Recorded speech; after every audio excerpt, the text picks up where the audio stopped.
बिंदास बोल मैं मधीन उमेश आपल्या सगळ्यांचं स्वागत करतो। दादर मध्ये छत्रपती शिवाजी पार्क येथे जे खाण्याचे स्टॉल्स आहेत त्याच्यावरती आज गेमचे पत्रे आहेत ते तोडले गेले। त्यासाठी आपल्याकडे आता उपस्थित आहेत महाराष्ट्र नवनिर्माण सेनेचे शाखाध्यक्ष साई साहेब। तर त्यांचं काय मत आहे आणि ते काय सांगतात ते ऐकून घेऊ आपण।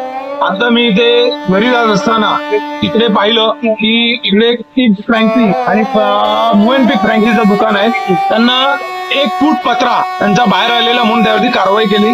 ठीक आहे, त्यांचं अनधिकृतरित्या असेल, 1 फूट पत्रा बाहेर असेल, कारवाई झाली, ठीक आहे, योग्य आहे। पण ज्या बेधडकपणे ज्या महानगरपालिकेने जोरदार कारवाई केलेली आहे स्टाईलमध्ये, ती स्टाईलमध्ये अख्ख्या शिवाजी पार्कला जो फेरीवाल्यांनी वेळखा घातलेला आहे आणि ते मैदानाला जे विद्रुपीकरण आणलेलं आहे त्याच्यावरती पण तेवढीच बेधडक कारवाई करणार का? सामान्य माणूस जो टॅक्स भरतो, जसे गव्हर्नमेंटचे महानगरपालिकेचे सर्व टॅक्स भरतो, त्याच्यावरती अशा पद्धतीने कारवाई करतात। ठीक आहे, थोडा चुकला त्याला वेळ दिली नाही। शुक्रवारी आले, त्यांनी सांगितलं, इन्स्पेक्शन केलं, त्यांना सांगायला पाहिजे तुम्ही जर नाही केलं, हे काढण्यात आलं इकडे पत्रा, तर तुमच्यावरती महानगरपालिकेची अतिक्रमणची कारवाई करून हे सगळं तोडण्यात येईल।